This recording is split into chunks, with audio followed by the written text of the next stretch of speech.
네, 고개를 좀 드시지요. 피곤하십니까? 제가 피곤합니다. 어제 아침 8시에 트웬티원 데리고 양평 가까이까지 가서 자전거로 어제 가는 길에 저 때문에 많은 사람들이 피해를 봤습니다. 마음은 30km를 계속 가고 싶은데 팔당을 넘어서니까 계속 저의 자전거의 속도는 21km, 20km, 19km. 네, 포기하고 싶은 마음이 얼마나 간절하던지요. 그리고 다녀와서 생각을 했습니다. 집에 아무도 없었기 때문에요. 아이들과 아내는 어제 불꽃 축제 보러 갔었거든요. 100만 명이 모였다는 그곳에 가서 12시에 들어오셨습니다.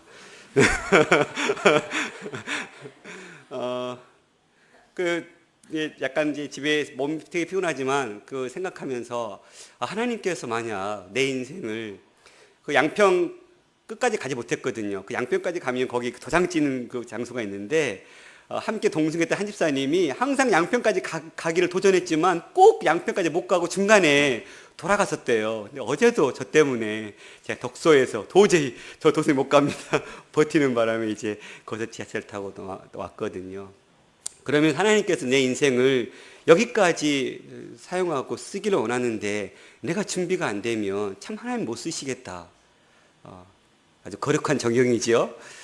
여러분, 하나님께서 여러분의 인생을 살폈을 때에 여러분을 어떻게 어느 족소에서 언제 사용하시든지 여러분이 늘 그 사용하기를 원하시는 하나님 앞에 쓰임 받을 수 있는 준비 자세가 우리는 되어 있어야 합니다. 그것이 체력이든지 그것이 지혜든지 그것이 여러분의 실력이든지 갖추고 있지 않으면 하나님을 쓰고자 하실 때 잠깐만요 할 수밖에 없는 것이지요. 제가 이 어제를 앞두고 한 일주일 전부터 계속 조금 탔었거든요. 나름 되게 저는 개인적으로 늘 잘 타는 사람과 타다 보면 항상 못 타는 사람이 걸리적거리게 돼 있거든요. 그런데 너무 무리했는 것 같아요. 다리에 어제까지는 멀쩡했는데 자다가 쥐가 나가지고 우리 아내가 한 번 잠들면 도둑이 들어와도 모르는 아내거든요. 근데 남편이 한 소리에 아내가 일어나가지고 다리를 막 주물러줘서 감사합니다. 덕분에 살았습니다. 안 그랬으면 못 걸었지 않았을까 싶은데요. 네, 이제 잠 다 깨셨죠. 제가 졸려가지고. 네, 오늘 본문 말씀을 좀 살펴보겠습니다. 오늘 본문에는 태어날 때부터 눈이 보이지 않는 그런 맹인이 등장하죠. 제가 오늘 지금 포인트도 안 가져왔어요. 지금 정신이 제가 없습니다. 여러분 이해해 주십시오.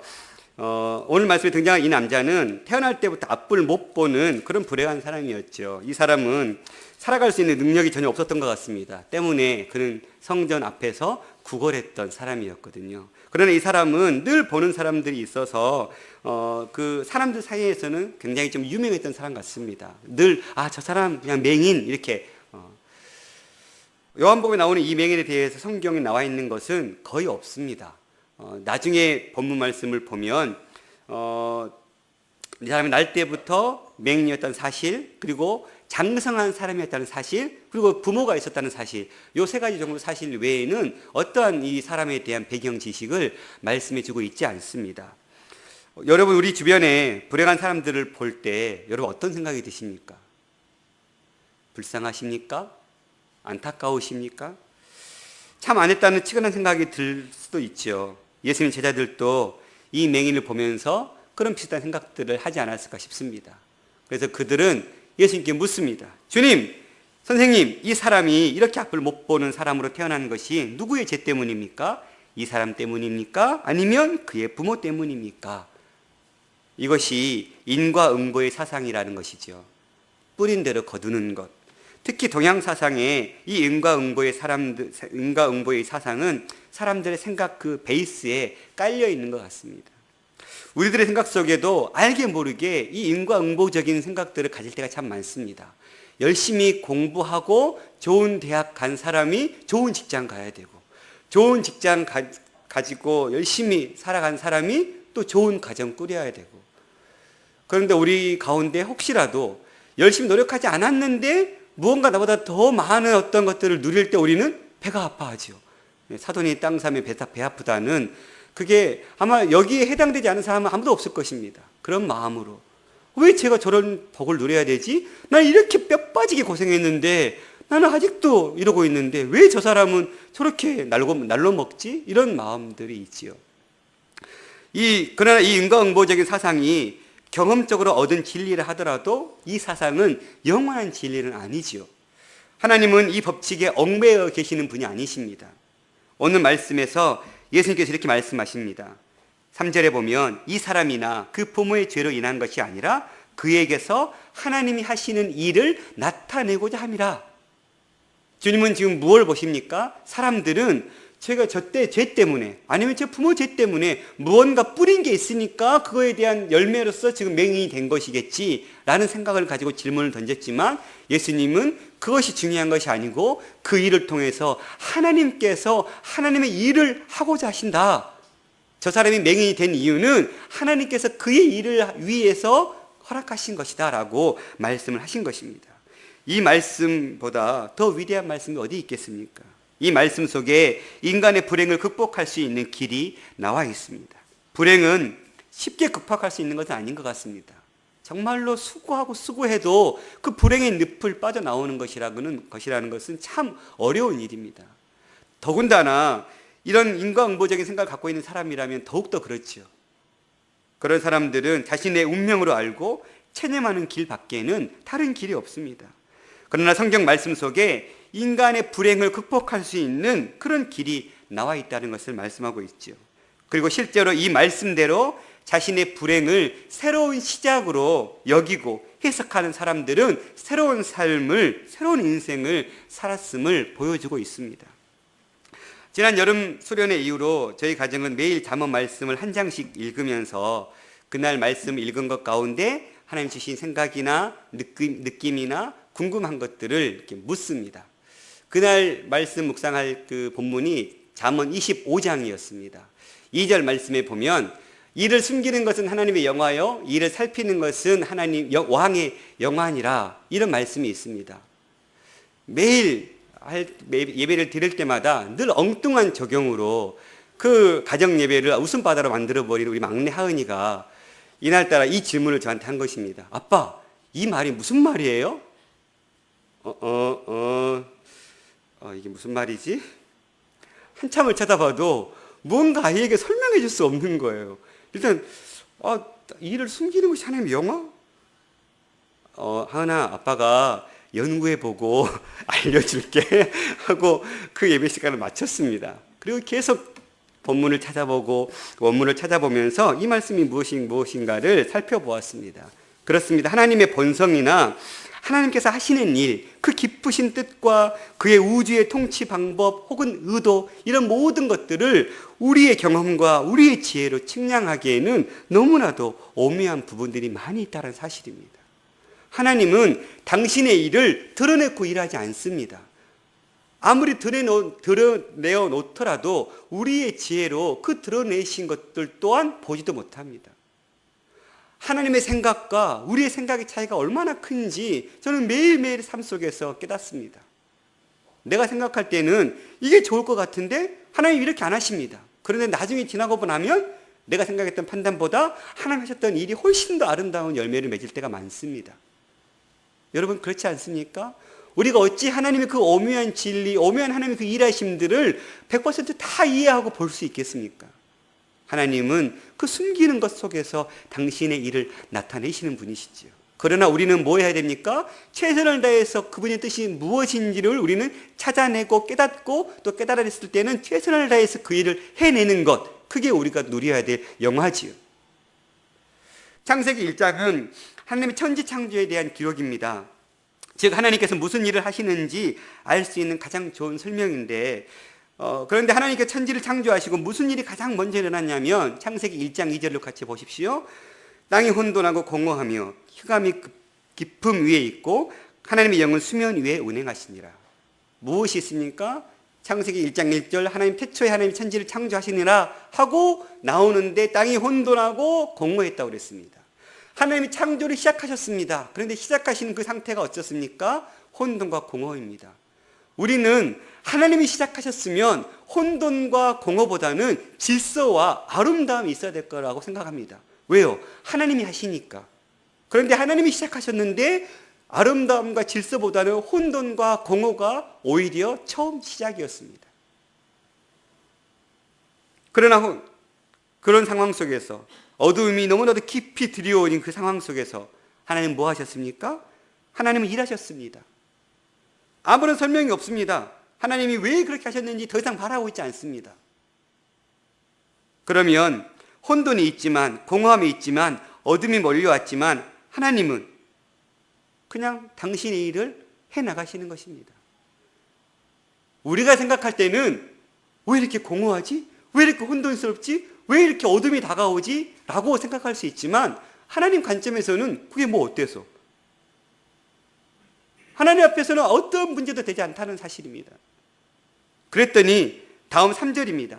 하나님이 이르시되 빛이 있으라 하시니 빛이 있었고, 하나님은 그냥 그 공허와 혼돈함 속에서 당신의 일을 하셨습니다. 그랬더니 빛이 생겨납니다. 아름답고 찬란한 생명들이, 초록의 식물들과 드넓은 바다의 온갖 생물들이 생명력을 뿜으며 세상을 아름답게 하나님의 창조의 조화로움으로 가득 채우기 시작합니다. 여러분 놀랍지 않습니까? 혼란이 있어도, 공허함이 있어도, 어둠이 깊어도 하나님은 그저 하나님 당신의 일을 해나가신다는 사실입니다.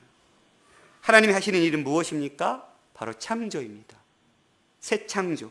아무리 태어날 때부터 가지고 있었던 심각한 장애라 해도 왜 나에게 이런 일이 일어났을까? 원망과 불평밖에 쏟아나올 수밖에 없는 상황 속에서도, 울골보고 난리를 치는 상황 속에서도 하나님은 하나님 당신의 일을 하신다는 사실입니다.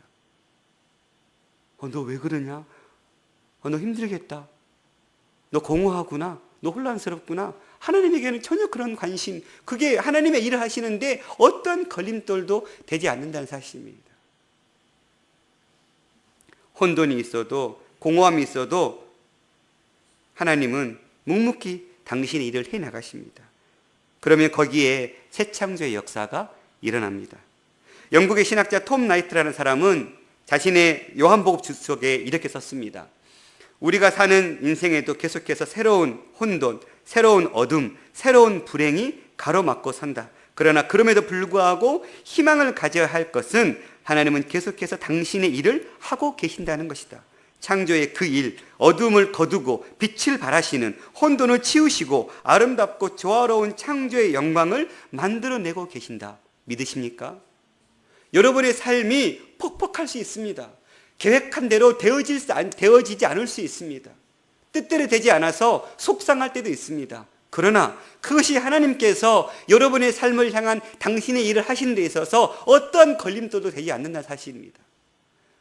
수많은 사람들은 우리의 삶을 보고 비교하고, 지금 네 나이 때 네가 해야 될 일이 뭔데 아직까지 그 모양 그 꼴이냐 라고 비웃을지는 모릅니다. 그러나 하나님께서는 그런 상황 속에서도 하나님의 일을 해나가신다는 사실입니다. 우리가 사는 인생길에도 계속해서 끊임없는 새로운 혼돈과 새로운 허망함과 새로운 어두움, 막막함이 가로막아 섭니다. 그러나 그때마다 좌절하고 낙담해서는 안 되는 것이죠. 그 혼돈과 어둠과 허망함 속에서 하나님 당신께서 하시는 일, 하셔야 할 일을 계속해서 하고 계시기 때문에 그렇습니다. 혼돈을 거두시고 조각난 우리 인생을 아름답게 다시 새 창조해 가시는 그 하나님의 손길들을 바라보시기를 축원합니다. 더 이상 해답이 나올 것 같지 않아 보이는 막막한 인생의 어두움을 당신의 지혜와 성실한 그리고 따뜻한 사랑으로 빛을 발하게 하실 것입니다. 세상은 인과관계로만 이루어지지 않습니다. 물론 많은 경우 나의 실수나 잘못된 행동의 결과로 받게 되는 고난이나 어려움들이 있지요. 술을 많이 마시게 되면 간암에 걸릴 확률이 많습니다. 담배를 많이 피우게 되면 그만큼 해로운 질병에 걸릴 수가 있지요. 또 몸을 관리하지 않고 허랑방탕하게 살다 보면 중병에 걸릴 수 있습니다. 제가 요즘 목숨을 걸고 운동하려고 발버둥 치고 있는 것은 이제 40이 넘어가니까 그저 그냥 살아서는 안 될 것 같다. 하여튼 정말 충분한 경험을 하고 있습니다. 어깨가 안 올라가고, 무슨 50살도 안 됐는데 무슨 50견이 오려고 그러는지 예전에는 샤워하면 혼자서도 그냥 저희는 남자 혼자니까 등을 밀어줄 사람이 없거든요. 뭐 혼자 그냥 샤워장에서 애쓰면서 안 가는데 이게 안 넘어가는 거예요. 이게 지금 몇 개월 됐습니다. 한의원에 침도 맞아보고 뭐 정형외과 가도 뭐 별다른 게 없는 것 같아요. 그냥 운동해라, 네 몸 지금. 그거 외에는 답이 없는 것 같아요. 그러니까 우리가 몸을 관리하지 않아 생기는 질병이 있을 수 있는 것이죠. 물론 아무리 또 관리를 해도 병이 걸릴 수도 있습니다. 그러나 우리가 당하는 모든 고난이나 질병이 모두 잘못된 원인 때문에 일어난 것은 아니라는 사실을 우리가 기억해야 하는 것이죠. 그 모든 고난과 고통, 질병이나 정신적인 어려움, 경제적인 압박은 우리 인생을 새롭게 창조하시는 하나님이 하시는 일의 재료일 수 있다는 사실입니다. 멋지지 않습니까? 여러분의 부족함, 여러분의 연약함이 하나님의 일을 하시는 재료라는 사실입니다. 우리에게는 그 부족함 때문에 가슴 아프고 그 연약함 때문에 가슴 아파할 수 있지만 하나님은 옳거니 내가 이제 일할 수 있겠다. 옳거니 내가 저거 하면 저놈 기똥차게 나 바라보겠다. 이런 거지. 하나님이 더 해줄 것이 없는 인생처럼 한편으로는 불행한 인생이 어디 있을까요? 도와줄 게 없어요. 너무 완벽해가지고. 우리는 그런 사람 보면 너무 부러워하지 않습니까? 그런데 부러워할 것이 없어요. 하나님 입장에서는. 해줄 게 없거든요. 여러분 인생의 부족함을 가지고 넘치는 사람하고 비교하지 마십시오. 우리는 찬양할 때도 고백 많이 하잖아요. 약할 때 강함 대신. 찬양은 치리리 고백하면서 내 약함은 치리리도 축복을 여기지 않고 나는 왜 이렇게 약한지, 나는 왜 이렇게 없는지만 불평과 원망을 쏟아내고 있는 것이죠. 그러할 때에 주님, 나 연약합니다. 나 부족합니다. 그러나 하나님께서 내 연약함과 부족함을 통해서 일하실 줄 믿습니다. 이게 믿음이지요. 흔히 아는 대로 하나님을 신뢰하는 신자에게 있어서 고난과 어려움은 위장된 하나님의 축복입니다. 이건 제가 한 말이 아닙니다. 많은 사람들이 이런 말을 하고 있습니다. 그런데 사실입니다. 지금 당장에는 그것이 고난처럼 느껴지고 힘든 삶의 무게처럼 느껴지지만 그러나 지나고 나면 그것이 얼마나 큰 축복이었는지 모릅니다.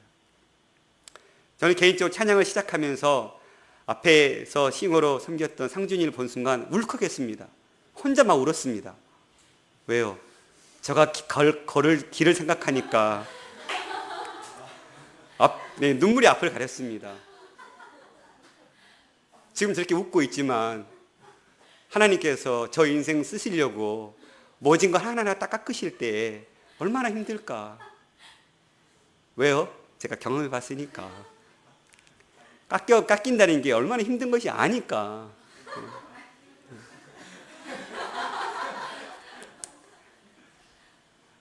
정말 하나님께서 그저 사용하지 않으시거든요. 때로는 정말로 연단과 연단. 그러나 결국은 그걸 통해 하나님은 당신 일을 이루신다는 거거든요. 귀한 형제를 통해서 주의 역사가 일어나기를 소망합니다. 네. 밑바닥까지 치고 내려가는 인생, 다시 제자리로 돌아올 수 있을까요? 가능합니다.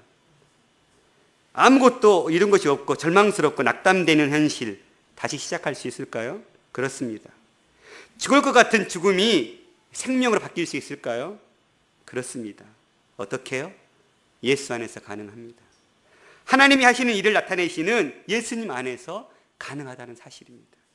창조하시는 그 하나님, 자비롭고 은혜롭고 노하기를 더디하시고 인자와 진실이 많으신 하나님, 천대까지 은혜를 베푸시는 그 하나님이 지금도 일하시고 계시기 때문에 그렇습니다. 그러니 그 하나님 바라보기만 하면 인생의 밑바닥이 인생의 최고점을 치는 날이 올 줄 믿습니다. 하나님은 그 자리에서 지금도 일하고 계십니다. 여러분의 가장 연약함 속에서, 여러분의 가장 부족함 속에서 하나님 지금 두 팔을 걷고 이제 내가 좀 해볼까? 하고 계신다는 사실입니다. 예수님은 5절에 보면 내가 세상에 있는 동안에 세상의 빛이라는 말씀하셨습니다. 이 세상의 빛이라는 말이 무슨 말일까요? 세 가지 정도로 해석할 수 있습니다. 세상에 있는 동안이라는 거 말씀하신 것을 보아서 임박한 예수님의 죽음을 예고하신 말씀으로 해석할 수 있습니다. 또 두 번째는 이와 동시에 이 말씀은 세상의 빛으로 오신 예수님을 영접하는 사람만이 인생의 참 빛을 발견할 수 있다는 뜻으로도 해석할 수 있는 것 같습니다. 또 이 말씀은 지금 날 때부터 앞을 보지 못했던 이 지금 맹인을 두고 하셨던 말씀이니까 사람이 앞을 보든 안 보든 그것이 중요한 것이 아니고 세상의 빛으로 온 나를 영접하는 것, 또 영접하지 않는 것, 이것이 중요하다는 사실. 즉 영접하지 않으면 모두 영적 맹인이라는 사실을 주님은 말씀하고 있습니다. 본문 말씀은 단순히 날 때부터 앞을 보지 못했던 한 사람이 앞을 보게 된 기적을 얘기하고 있는 그런 단순한 말씀으로 읽어야 될까요? 아니면 이 기적에 또 다른 의미가 있을까요? 오늘 말씀은 단순히 한 사람이 눈을 뜬 이야기로 끝나지 않고 다음 주에 볼 본문 13절부터 41절까지 보면 이 기적에 대한 여러 가지 유대인들과의 논쟁들이 벌어집니다. 이 눈뜬 사람도 논쟁에 불려가고 그의 부모도 논쟁에 불려갑니다. 설상가상으로 예수님께서 이 사람을 눈뜨게 하신 날이 안식일이어서 예수님 그 안식일 논쟁이 또 신랄하게 벌어지고 있습니다. 신학적인 관점에서 보면 오늘 말씀은 요한복음에 있는 7개의 사인 중에서 6번째 사인입니다. 요한복음 20장 31절에 요한은 그의 복음서를 마감하면서 이런 말씀을 합니다. 오직 이것을 기록함은 너희로 예수께서 하나님의 아들 그리스도이심을 믿게 하려 하며 또 너희로 믿고 그 이름을 힘입어 생명을 얻게 하려 함이니라. 이런 이 요한복음을 쓰고 있는 목적을 밝히고 있는 것이죠. 그렇다면 오늘 우리가 읽은 이 말씀은 단순히 한 사람이 다시 보게 됐다는 의미를 뛰어넘어 예수님은 그리스도다라는 것, 예수님은 메시아라는 사실을 강력하게 그 메시지 속에 담고 있다는 사실입니다. 오늘 우리에게도 이러한 이 실로암의 기적이 일어나야 합니다. 이 기적은 단순히 눈이 멀었던 사람이 앞을 보는 기적이 아니라 예수 그리스도를 발견하는 기적입니다. 이 세상의 빛으로 오신 예수 그리스도를 발견하는 기적, 그리고 그 예수 그리스도 안에서 영원한 생명을 얻는 기적, 여러분 안에 이 기적이 일어나야 될 줄 믿습니다. 오늘 사건은 실로암 못과 관계가 깊습니다. 이 실로암 못에는 기가 막힌 역사적인 사건이 숨겨져 있습니다. 실로암 연못을 한번 보시죠. 지도를 한번 펼쳐주실래요? 이게 구약의 그 예루살렘 성벽 지도인데요. 어디에 있냐면 지금 제가 여기가 지금 실로암 연못이 여기 안 보여. 그렇죠. 제가 이게 안 돼가지고 네 대충 보면 예 그렇죠. 네. 여기가 지금 실로암 못이거든요. 이게. 근데 이 실로암 못이 기온샘이 여기까지 기온샘이 있어요. 그러니까 지금 성벽 밖에 이 기온샘이 있거든요. 어딘지 알겠죠, 대충. 네, 더 이상 갈 수가 없습니다. 그러니까 지금 은혜 사랑해. 네. 그러니까 지금 저곳이 실로암 연못이고 실로암 연못 그 기온샘, 그러니까 실로암 연못이 있기 전에 예루살렘 성 안으로 물이 공급되는 샘은 기온샘이라는 곳이 있었어요. 그 기온샘 물이 끄집어 와서 예루살렘 성 안에 있는 사람이 먹고 살았거든요. 그런데 이 실로암 연못은 한 장 넘겨주실래요? 지금 현재 이렇게 생겼거든요. 안 가봐서 모릅니다만 가신 분이 사진 찍어 올리신 거예요. 그러니까 저렇게 지금 실로암 연못인데 지금은 제가 이렇게 추라해 보이는데 당시에는 17m 길이가, 그리고 폭이 5.4m, 깊이가 5.7m, 이게 굉장히 큰 거죠. 그런 인공 연못을 만들어 놓은 거예요, 한마디로. 히스기야 열왕기 하 20장 20절을 보면 같이 볼까요? 지금 앞으로 넘어가 주세요. 죄송해요. 저게 지금 히스기야 터널이에요. 나중에 말씀 속에 살펴볼 건데 히스기야 시대 때 저 터널을 뚫어서 성 밖에 있는 기온샘과 성 안에 이 실로암 연못을 만들어 놓고 그걸 연결시키는 터널을 공사를 한 거예요. 자, 넘겨보실래요? 그게 어디에 나와 있냐면 열왕기 하 20장 20절에 히스기야의 남은 사적과 그의 모든 엽적과 저수지와 수도를 만들어, 이게 지금 저수지는 뭘 말하는 거예요? 실로암 연못을 말하는 거고, 수도는 뭘 말하는 거예요? 실로암과 기온샘을 연결하는 것을 말하는 거죠. 물을 성 안으로 끌어들인 일은 유다 왕 역대 지략에 기록되지 아니하였느냐? 다음 장 넘겨보실래요? 역대하에 보면 이 히스기야가 또 기온의 윗샘물, 그러니까 지금 기온샘물이 위쪽에 있었었죠. 막아서 그 아래로부터 다윗성 서쪽으로 곧게 끌어들였으니 히스기야가 그의 모든 일에 형통하였더라라는 말이 있습니다. 당시 예루살렘의 유일한 수원지는 기온샘입니다. 기온샘의 뜻은 솟구쳐 나온다라는 뜻의 말씀이거든요. 지금도 그 기온샘에는 밑에서부터 물이 솟아오른대요. 중세에 건설된 계단 밑으로 흐르는 샘물은 이곳에서부터 히스기야 터널, 아까 봤던 히스기야 터널을 통해서 실로암 연못까지 물이 공급되었던 것이지요. 이게 약 525m 길이, 그러니까 짧은 길이가 아니죠. 500m가 넘는 길이를 터널을 뚫은 거예요. 당시의 기술로서. 실로암 못의 유래는 이렇습니다. 기원전 701년에 아수르의 사네드립 왕, 그러니까 우리가 721년에 북쪽 이스라엘이 멸망했잖아요. 그러니까 지금 멸망하기 전이죠. 701년에 아수르의 사네립이 지금 이제 아주 승승장구하면서 나라를 다스리고 있는 가운데 이 라기스까지 위치를 함락시키고 이제 예루살렘을 향해서 곧 온다는 소식이 들리고 있는 거예요. 그때 히스기야가 뭘부터 생각하냐면, 만약에 우리가 성 밖에 있는 예루살렘 성 밖에 사네립 군대가 진을 칠 때 전쟁해야 되는데, 그러면 그 전쟁이 오늘날처럼 단추 하나 딱 누르면 미사일 날아가고 이런 전쟁 아니잖아요. 엄청난 막 수개월 혹은 수년까지 걸리는 그런 전쟁이잖아요. 그러면 그 성 안에 물이 있지 않는다면 살 수가 없는 거죠. 그래서 그는 기온샘에 있는, 왜요? 유일한 예루살렘 성에 물을 공급하는 샘이었으니까 그 기온샘에 물을 뚫어갈 수 있어요? 없어요? 없어요. 성 밖에는 지금 사네립의 군대가 진치고 있을 거니까, 그래서 급작스럽게 기온샘의 물을 끌어들이는 작업을 머리를 쓴 거죠. 그래서 당시에 이런 다급한 상황에서 역대하 32장 2, 3절 보면 이렇게 기록하고 있습니다. 히스기야가 사네립이 예루살렘에 치러 온 것을 보고 그 방백들과 용사들과 더불어 의논하고 성 밖의 모든 물 근원을 막고자 하며 그들이 돕더라. 성 밖에 있는 물을 좀 끄집어 오는 작업을 하는 거예요. 왕의 명령에 떨어지자 무섭게 유다의 공병대가 바위굴을 파기 시작합니다. 예루살렘이 포위되면 성 밖의 수연지인 기온샘을 이용할 수 없기 때문에 그곳에부터 터널을 파서 성 안으로 실로암 못으로 끌어들이기 위한 작업이지요. 워낙 시간이 급하고 대규모의 터널을 공사했기 때문에 오늘날과 마찬가지로 양쪽에서 터널을 뚫기 시작했습니다. 두 사람이 한꺼번에 작업하기도 힘든 폭 60cm, 아까 사진 봤듯이 폭이 그렇게 크지 않았잖아요.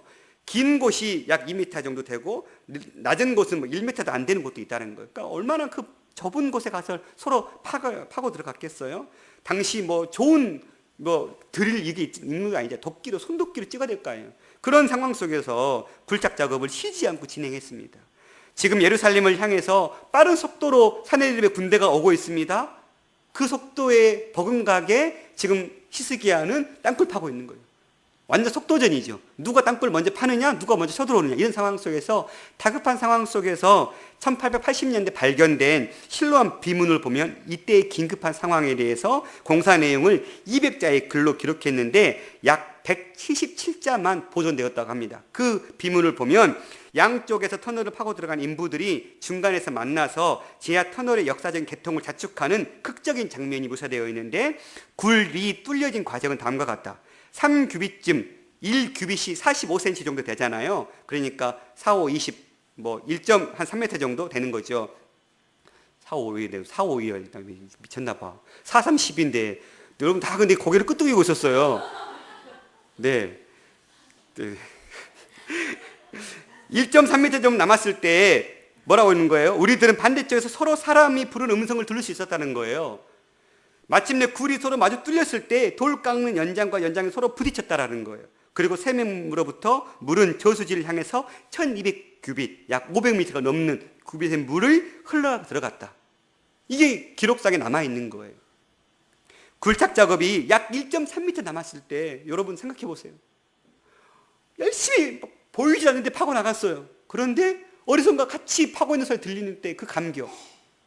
여러분 지금이나마 측량할 수 있잖아요.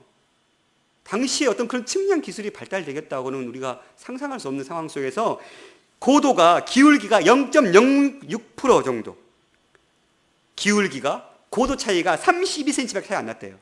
서로 파고 들어갔는데. 이건 기적인 거예요. 지금처럼 측량 장비, 굴착기가 없는 것이 그 당시였기 때문에 이거는 하나님께서 함께하지 아니했으면 할 수 없었던 일이었던 걸로 우리는 알 수 있습니다. 결국은 사네립이 철로 들어오기 전에 이 수로가 완성되어서 예루살렘이 견고하게 성 안에서 싸울 수 있었습니다. 그리고 실로암 못은 수많은 생명을 살리는 생명의 샘이 되었던 것입니다. 예수님은 땅에 이 침을 뱉어서 진흙을 이겨가지고 앞을 보지 못한 사람의 눈에 발랐습니다. 그리고는 바로 이 생명의 샘인 이 실로암 샘에 가서 씻으라고 말씀하신 것입니다. 침을 뱉어서 진흙에 바르는 것은 무슨 큰 약효가 있겠습니까? 또 실로암 연못에 가서 씻는다고 해서 그게 낫겠습니까? 역사적인 의미는 있지만 그 실로암 연못이 약은 아니잖아요. 그 물에 무슨 약효가 있어서 이 사람이 보게 되었다고 말할 수 없습니다. 어쨌든 예수님은 그렇게 말씀하셨고 이 사람이 그대로 순종했을 때에 눈뜨게 되는 역사가 일어난 것이죠. 예수님이 이 기적을 통해서 사람의 질병이나 장애, 고난의 어려움, 일이 잘못되는 것은 누가 죄를 지었거나 잘못된 어떤 원인 때문이 아니라는 것을 분명히 드러냈습니다. 예수님은 오히려 그의 장애를 하나님께서 하시는 일, 그분이 하시고자 하는 일의 재료가 될 수 있다고 말씀하시는 것입니다. 말씀을 마치겠습니다. 실로암의 뜻이 보냄을 받았다라는 뜻입니다. 우리 모두는 실로암으로 보냄받은 자들입니다. 그곳에서 우리의 눈을 뜨고 돌아오라고 말씀하고 있습니다. 우리 역시 눈을 뜨기 위해 실로암으로 가야 합니다. 실로암이 어디입니까? 빛 대신 예수 그리스도이십니다. 우리는 예수 그리스도 안에서 우리의 어두운 눈을 밝히 뜰 수 있어야 합니다. 그리고 아직도 어둠 가운데 있는 이들을 그 예수 그리스도께로 인도하는 일에 힘쓰는 삶을 살아야 될 줄 믿습니다. 세상의 참된 빛 예수 그리스도를 발견하시고 하나님의 일을 드러내고 하늘에 속한 사람으로 하늘의 삶을 살아가는 여러분의 연약함, 여러분의 부족함들을 하나님이 하시는 일의 재료로 마음껏 기꺼이 내어드려서 여러분의 삶을 통해 역사하시는 그 손길을 충만히 누리는 여러분의 삶이 될 수 있기를 간절히 바라겠습니다. 찬양하겠습니다. 지난주에 배웠던 찬양인데요. 모든 것 아시는 주님. 가사를 한번 묵상하지요. 모든 걸 아시는 주님, 내 삶에 펼쳐진 계절도 임마누엘 늘 동행하시니 내 모든 순간 돌보아 주시네. 모든 것 창조하신 주님, 파도를 잠잠케 하신 주, 실수가 없으신 신실한 하나님, 내 모든 순간 풍성케 하시네. 믿으십니까 여러분? 여러분의 부족함 속에 풍성케 하신 하나님을 찬양합시다.